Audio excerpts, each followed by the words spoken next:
School. We are really happy that we have this opportunity today. Becky Curran is here to visit us. She visited us last year in the lower school, primary and lower school, and Julia will introduce her. Thank you, Mrs. Rosato, and good afternoon, everybody.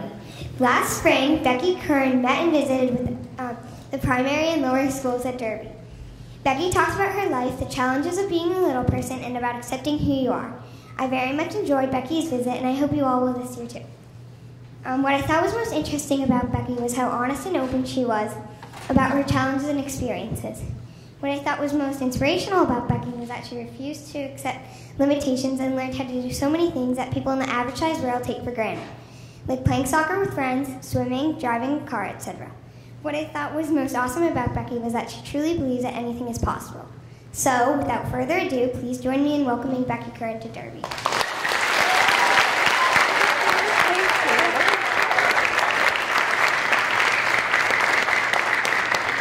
Thank you, Polly. Thank you, Julia.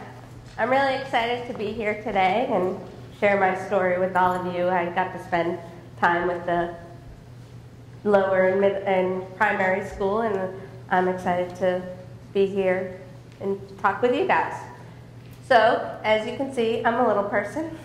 Have any of you seen a little person before, just besides the ones who I've met? Okay, this is good. I always ask this question in my presentations because a lot of times when I'm out in public, I'm the first little person that someone sees. And the way I live my life is important because I want to set a good example for other little people that they see after me. And one of the primary things I do for my job, outside of speaking, which aligns with speaking, is trying to change perceptions of what's on TV and in movies.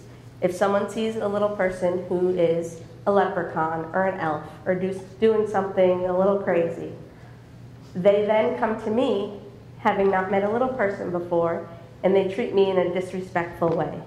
So what I try to encourage people to do is, first of all, leave what you see on TV and in movies and treat people the way that you want to be treated, but let's get more positive portrayals so people can learn about little people and realize that we're just like everyone else.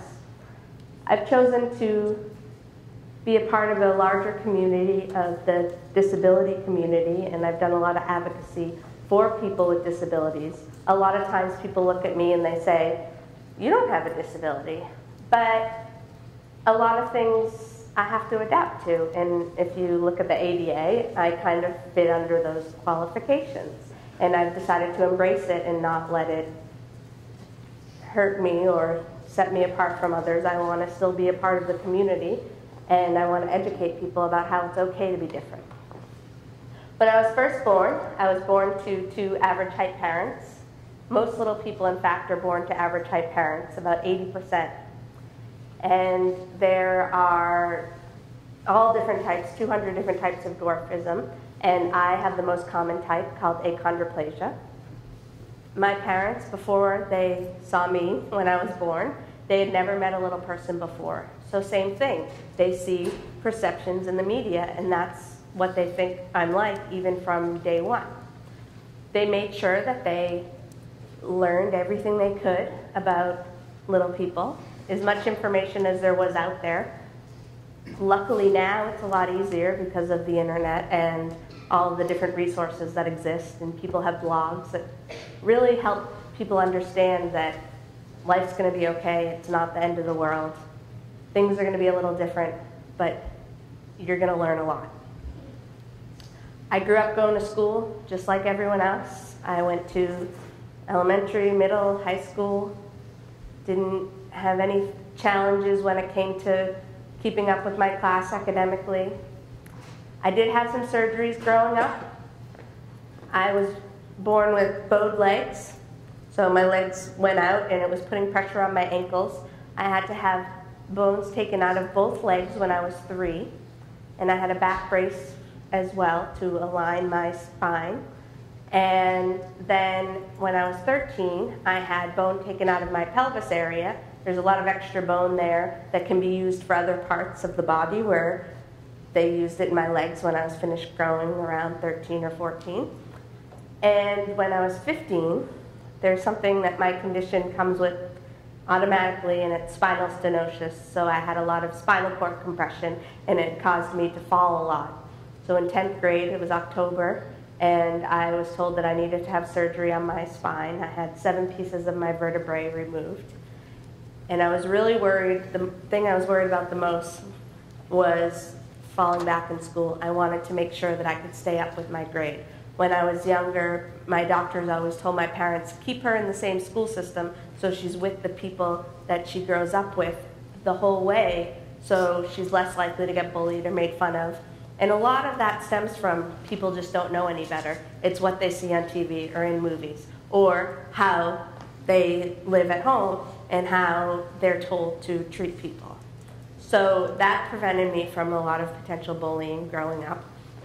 And fortunately, I was able to stay up with my class after missing 29 days of school. I kept a journal, and I made sure that I did everything I needed to do when it came to homework, and just worked really hard to stay up with my class. So by the time it was time to go back to school, I was back on track. And then we got to my junior year in high school, and that's when I started to feel a little left out. Some of my friends, I had a close group of girlfriends growing up, and some of them started dating, and they didn't think that I could be included in the circle. They would just make me feel really left out, and I had grown up actually sailing in Hull every summer, and I'd been around guys before. It's not like I didn't know how to act around people, but they were being a little insecure, and that made things emotional for me. And it was a hard year after having surgery where everyone was there for me and very supportive. But I got through it, and by the time I got to college, I went to Providence College. There were actually 2 other little people who were there at the same time I was there. One was a year below me, and one was a year above me. It was still a little difficult fitting in college, but people were a little older, and actually my first roommate in college, my freshman year, she was great on the phone before we met, and then when we finally got to school, she was freaked out, she was nervous. It was the same thing, fear of the unknown. Fortunately, after about 6 months, we got to know each other, and she felt better, but it was a lot of having to explain to people who didn't know my upbringing, didn't know what I'd been through, and a lot of times I'm sharing my story with all of you today, and I share it with people when I'm speaking, but when everyday life, when it comes to professional work environments or school or other places, I never wanted anything to set me apart even more from everyone else. So that made me less likely to say, well, I've had this surgery and that, because I just don't want anyone to start feeling bad. I never want people to feel bad for me. I want them to be able to embrace the difference and learn from it. And a fortunate thing that I have had in interactions with people is if someone sees me, they know I can't hide my difference, they start opening up about their differences. And I always encourage people to do that. Open up about a family member who may have a disability, or just something different that may be going on in your family or in your friends' lives. And then you realize how much we can all relate more than differences. Disability is also one category where anyone could fit into at any point in their life, and that's why it's okay to learn about it. I've gotten very interested in the adaptive sports world. There are a lot of people who find ways to participate in sports even though they have something going on, whether it's an amputee or someone who's a paraplegic. They find ways to adapt and participate in the favorite sports that they have. Grew up playing soccer, sailing, skiing, swimming. I was on the college sailing team. I then got involved with Toastmasters, which helped me craft my speaking skills. And I actually founded a chapter at my college, and it just taught me a great amount about people sharing their stories. People who had never spoken before were getting up on stage and sharing their stories. And to watch people do that is powerful. And then after college, I decided to move out to California. I have been passionate about working in the entertainment industry since it does affect how I'm treated in society. It's always been behind the scenes. A lot of times people will ask me if I'm on different shows, because they do see little people on shows. And I always have to tell them, no, I haven't been on TV, and really the only way I would want to be on TV or in a movie is if it was helping someone else, if it was setting an example for that next generation of people. And I always say it could be in a documentary format, something where it's real and not reality, but real, because I want to tell people the truth and I'm willing to open up to people if it's going to help others. That's why I really love when people ask me questions, because it allows me to answer whatever's on their mind, which hopefully prevents them from making assumptions in the future, which sometimes leads to not so fun experiences. So I was in California for 6.5 years. I worked at a talent agency that represents a lot of famous people, like Tom Cruise and Tom Hanks and Zac Efron and Miley Cyrus and a lot of athletes. And I worked in entertainment marketing, where we would match corporations and brands with entertainment properties. Harley Davidson was one of our clients, so we would have to look at different blogs and find pictures of celebrities riding Harley Davidsons. And then we were willing to give a motorcycle to one who maybe wasn't riding a Harley and would be willing to if they got it for free. So we did give Shia LaBeouf one, but he ended up giving it to his mom, and that ended up defeating the purpose of us giving away a motorcycle. But those are risks sometimes people are willing to take just to get exposure in the industry that can reach so many people. Then I worked in comedy, where I would go out to a lot of comedy shows all around the city of LA and try to find talent that we could maybe recruit. And also I booked comedians at different comedy clubs across the country. Now I know cities based on what comedy clubs are there.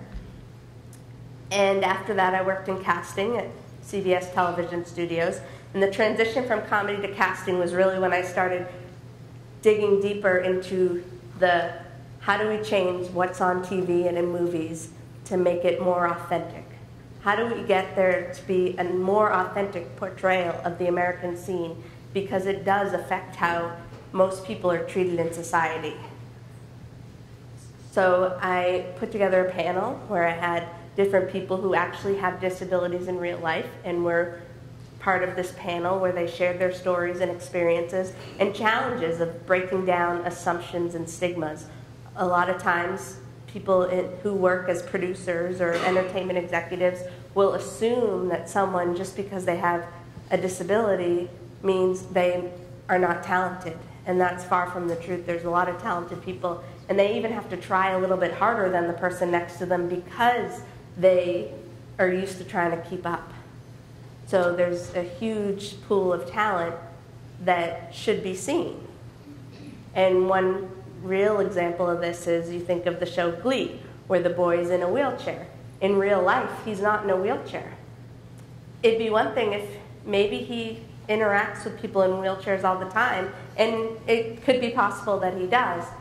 Then he'd really get to know that character more. But if, say, it was like someone who is trying to play a little person who's never seen a little person before, then they're trying to play that character, it's going to be hard for them to accurately portray that character if they just assume this is what a little person's like.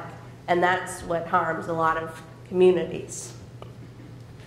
So that helped me get into casting, and then I started learning that in casting, the casting directors work with the writers and directors and producers, and they kind of just take whatever the producers and writers have and put it on paper and make a breakdown where it's the descriptions of the roles, but they're not willing to challenge the writers and producers of how about we change it to this or include this type of person. So it ends up being very like we're only going by the book. And I wanted to dig deeper into how do we get to the writers and producers who are creating this content.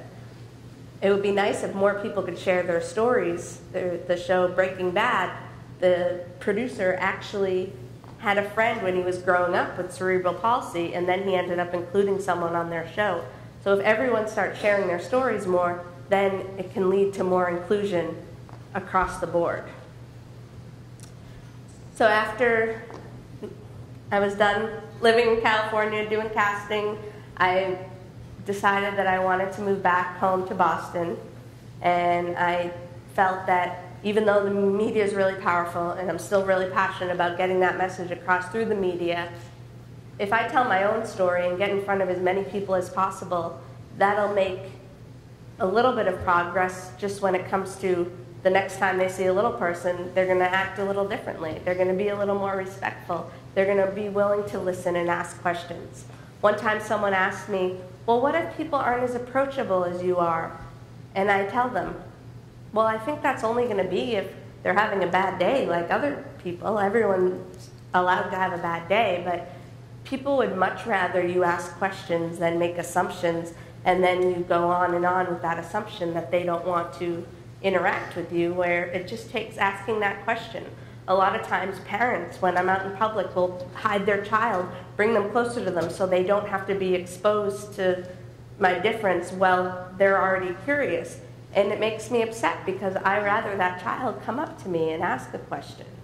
I don't find questions offensive. It's when people start making comments and point and stare and laugh that becomes a little hurtful.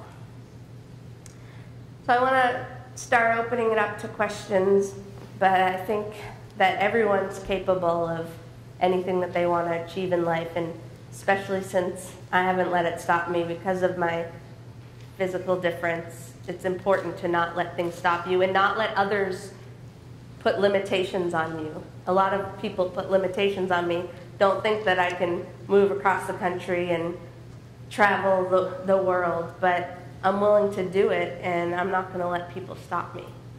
So don't let people stop you, and let's hear some questions.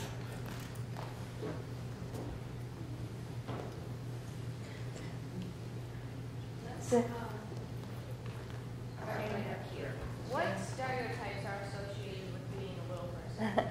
Stereotypes of being a little person. A big one is because I'm small, people assume that I'm not mentally capable. So they think that they need to talk to me like I'm a child. Hi, how are you? So that's a big one. And a lot has to do with also what they see on TV, if it's negative. And then I think it's basketball, obviously. But there actually are little people teams who play basketball. So if people really wanted to play it, they could. And they don't even, I don't even think they have the hoop lowered. Like, they've been able to play pretty well. But I think it's important for them to play with people around their size rather than them on the court with professional basketball players. And then I think it's just people are confused because I'm the same height as a 5-year-old, but I have the build of an adult. When I was growing up, I would go to 2 different doctors. I went to a specialist in Baltimore, and then I went to one in Scituate. And the doctor in Scituate was just my pediatrician that I'd go to every year. And he kept telling me, you need to eat more. You're not eating enough. Why aren't you eating? And then the doctor in Baltimore would tell me, you're overweight. What's going on? You need to be careful about eating. But the problem was just the assumption the doctor in Scituate was saying, or he was judging my chart based on people my age rather than people my size. And I think that's the thing, and it's just like the constant conflict of assumptions that people have. Way up here. What did you say? Is it really hard to reach high things? It is really hard to reach high things. That's why I have a lot of stools. Or just ask for help sometimes.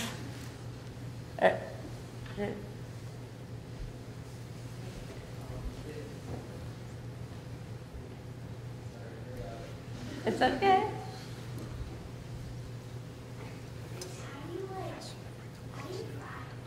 How do I drive? Everyone loves asking that question, and it's a good one. So when I'm sitting down, I'm the same height as your average adult. It's just a matter of my arms reaching the steering wheel and my legs reaching the pedals. So there are pedal extensions that I have to buy, and those pedal extensions are connected and screwed on to the actual pedals of the car, and then they're as high as where my foot is hanging, or both my feet. And then I have to be a little closer to the wheel because of my arms being shorter. So sometimes we have to deactivate the airbag because if I were to get in an accident, we wouldn't want it to come right at my face. Where most average height people, since they can sit back more, it would only hit their chest. So I drive, but I just have to make sure all the pedals are screwed on tight. How many people come up to you to ask questions a day? That is a good one. I would say I would like it to be more. I would like more people to come up to me and ask questions than the amount of assumptions and comments I get every day. I would say at least 10 when I'm walking, especially since I live in New York City. There's a lot of people. But if I'm home and like just relaxing all weekend, then there wouldn't be any. But it's when I go out in public, I would say an average of at least 10 comments. I know, I'm having new tech. How about right over here?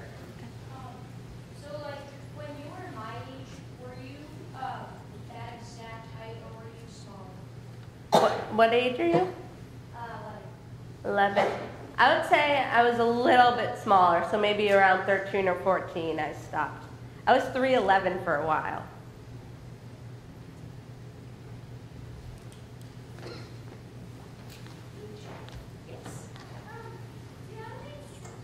I have one sister, and she's average height. Yes, she's always been very good to me. That's what's good, because I always know, especially if I meet other people who tell me, oh, I have a little person in my family, or I know a little person, you automatically get a level of comfort, because you know that they know we're not really any different. Way at the back. Either one of you, or both of you. Was it hard for you? Went through the school, was it change hard for you? Yes. Well, I would say the change from high school to college was, I did have a close group of friends from preschool up until high school. The hardest part was when everyone started making new friends in 11th grade. But I would say it was hard also after my surgery, trying to get back on track and fit in, even though it was my grade I was used to being with.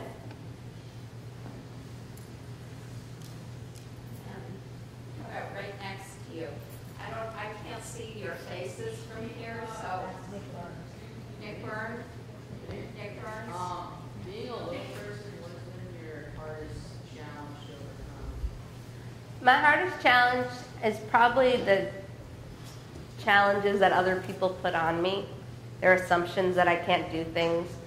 When I worked in casting, one of the casting executives told me, oh, I don't really know if you want to come to this event because there's going to be a lot of people there and I'm afraid you're going to get mobbed. Like so many, like I had been to a lot of events before and I understand there's a lot of people in some places, but I don't want it to set me apart and prevent me from being able to participate.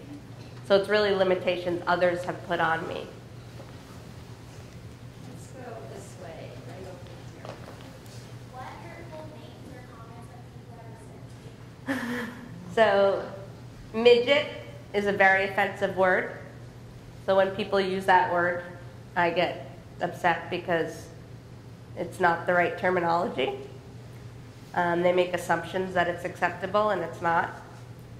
And I think it would just like any hurtful comment that someone would say to someone, and then add the word midget, it just doesn't feel comfortable.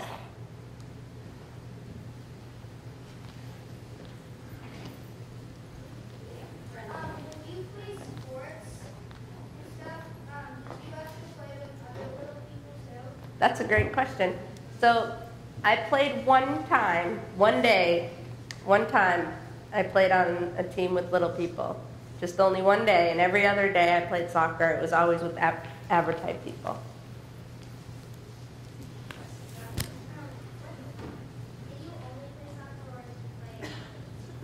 I did swimming. I was on the swim team at the Weymouth Club in Weymouth.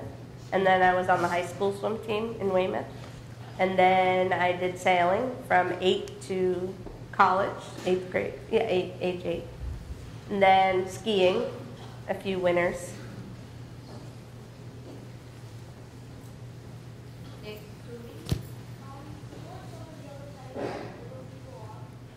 There are 200 types. The most common are my type, achondroplasia. Then there's hypochondroplasia, people who are a little bit taller, but you're still under 4'10", which is the tallest a little person can be.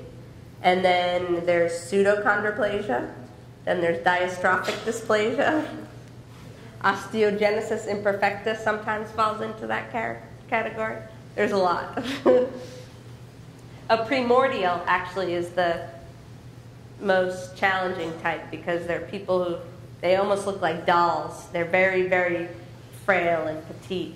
And because of their structure, they really only live till about 15 because their body can't keep up with them. Yeah. What do you do in your free time? Free time, what's that? I like to take walks. So whenever I can, especially in New York, I like to just explore new places and take walks and take pictures while I'm walking. I like to sleep if I can when I have free time. What else? I like to write. I do want to write a book someday, so I'm hoping to compile blog entries. How did you feel when you found out that you were a little person?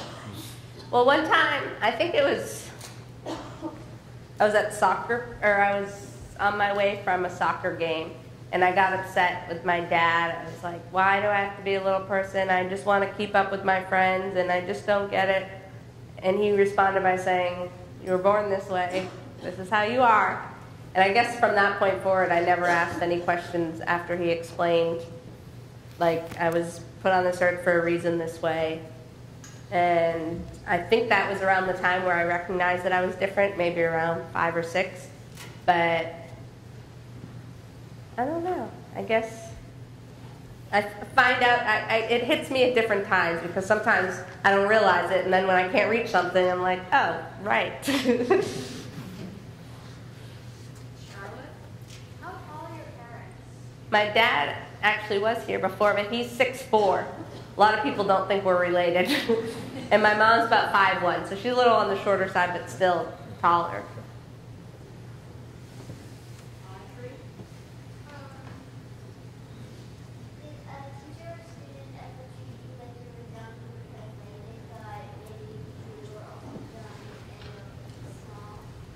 Fortunately, my mom was a teacher in 5th grade, so when I was in middle school, it was like everyone knew her, and even when I was in elementary school. It may have happened a little bit in high school, but I didn't notice it. But I'm sure there have been times. I've been on job interviews where they've done that, and it's not comfortable.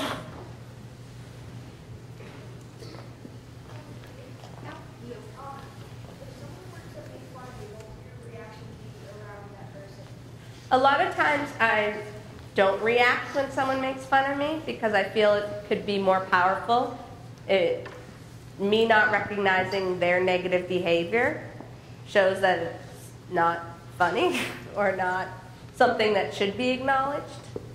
So a lot of times I ignore it, but if it's something that really bothers me, sometimes I'll just say, you know, that's not nice, that's disrespectful. But I kind of leave it at that, especially living in New York.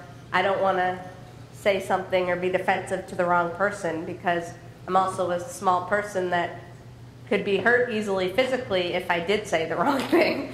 I think we'll take a couple more questions, and then Becky's heading over to the lower school. And just so you guys all know, if you still have questions, your teachers will have my info, so I'd love to hear more questions, and I can always continue to answer them.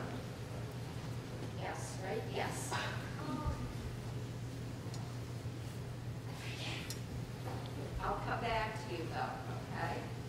How about here? Yes, glasses.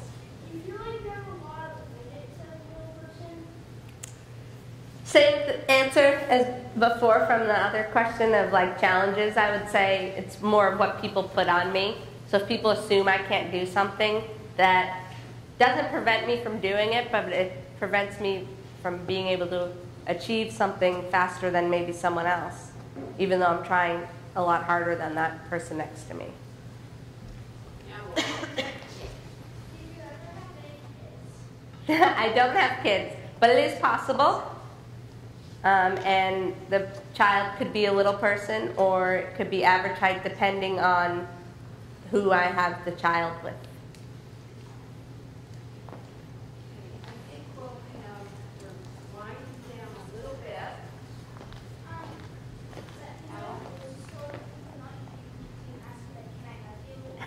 That's a great question. The grocery store, that actually is one of the most challenging places, because you see so many people in the grocery store rushing around trying to get what they need. And then if I need something on the top shelf, it's trying to remember where exactly in the aisle it is, going to track down someone to help reach it. And then it has been tough, because sometimes there may be a parent near me and they may be shaking in fear with that assumption thing, and I don't want to ask that type of person. So the grocery store is a really challenging place. Do you have any pets? I have a fish. Starting small. Okay, we're winding down. It's so hard to not call on everybody. Eliza. So I remember last year you said something about having like lower doorknobs. Okay.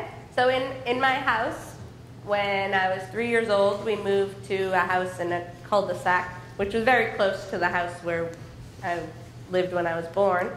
And we made sure that in all the rooms, instead of having door knobs, we would have door handles. And that was easier for me to grasp than hold on to. And then the only other thing we had done was going down to the basement. There was a lower railing that I could hold on to. And the light switches in my room were lowered so I could reach them. But the tough thing is, in most houses, you don't want to make too many accommodations, because if someday you want to sell that house, it's less likely that someone is going to want something with everything low. But I did go to a friend's house last week, and he got everything lowered, and he's also a foot shorter than I am. So it was funny, when I was at the sink, I was bending down. I think we're going to have to stop now, and I do hope you will take Yes, remember your questions and write them down. and take advantage of getting your questions to your teachers, and maybe we could have a little writing going back and forth. I would love that. Between Becky and some of the students. So, Becky, thank you so much. Thank you all.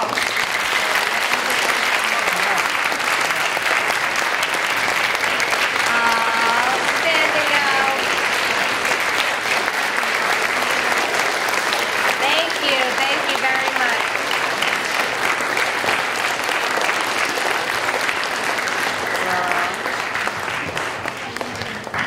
I think we have ambassadors here. To dismiss, why don't we start with, who's at the back? Is it like Eighth graders. Eighth graders. And then we're going